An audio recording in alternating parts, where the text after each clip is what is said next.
Hello guys. Papakita ko lang yung poging-pogi kong upholsterer, si Sandy Boy, oh. Siya tumira nitong napakaangas na dining chair with wing. Kasama niya si isa pang napakaangas.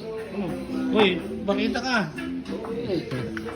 Alagay natin sa channel natin to. Ito ka na.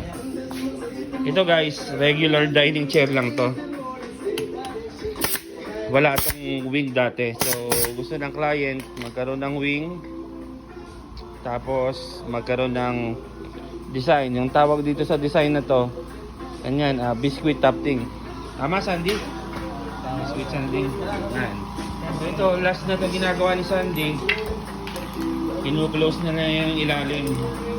So, ganyan ang ilalim ng mga dining. Reupholstery to, reupholstery. Hindi ito bago.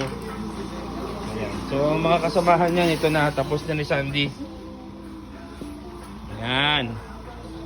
Ito yung mga kasamahan niyan. 8 lahat. So, yung iba, walang wing. Ayan. Walang wing. Yung iba naman, yung wing. So, 4 na may wing. Tapos 4 na wala. So, 8 lahat ang dining chair ni Ma'am. Taga Rosario, Cavite. So ito, kung tatanungin nyo anong material, ang ginamit po namin is color beige.